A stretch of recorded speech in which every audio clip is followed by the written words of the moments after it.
Asawa, inani ba kang klase nga pag-aasawa ron kana bitang tagaw-tawan? Atuan ning tan-awon nga video basig makatabang ni diha sa kaminyoon sa pagpaligon sa relasyon sa mag-asawa.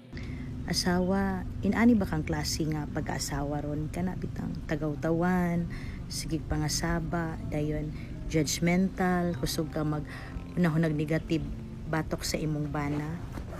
Labanin na nga klase nga mga pagbati kay mo nay mga mando sa yawa para maguba ang inyong kinabuhing kaminyoon. Halimbawa kung naay mga buhat nga wala ka kauyon sa imong bana, ayaw ba siya sugata sa hagdanan og kasaba, balikas, tunglo. No kinahanglan ipakita nga butan kang asawa. Papahulaya usa kay uta kay balogi kapoy sa trabaho, pakana pangutan ako nagkauna ba kay basin gikutom ka na, then human papahulaya.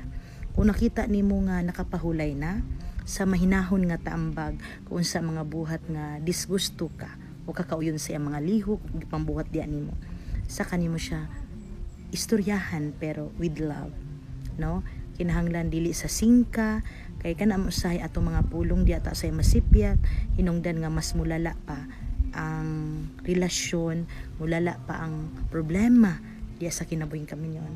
Munan to take note, ang married life kung wala bitay Ginoo gubot pa sa lukot, kay ang tentasyon sa atong panahon karon very hot. Grabe kay ang yawa nga naningkamot nga gubon jud niya ang halos daghang magtiayon mo nang kapit patalimta diya sa pagampo. Ikaw nga asawa iampo imong bana, ikaw nga bana iampo ang imong asawa.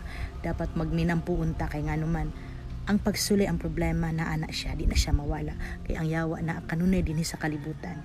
Pero ang atong gahumlang nga makasukol ta ni ana, mura gayud ang pagampo ngadto sa Ginoo.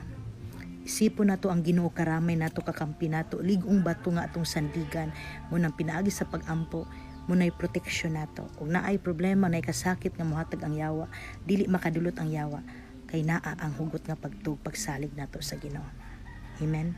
Pinaagi sa pagampo ang Ginoo mamuhat gyud diha sa pagpalig-on sa kaminyoon. Kay kung naa ang Ginoo sa kinabuhi sa mga magtiayon, naa gyud diha ang kalig-on, naa gyud diha ang paglahutay bisan pa man sa mga pagsulay sa kinabuhi. Kung sa igsoon diha sa kaminyoon, lig-unon gyud nato ang atong relasyon diha sa Ginoo ug magpabiling kita diha sa pagampo para ang kinabuhing kaminyoon molahutay kayo.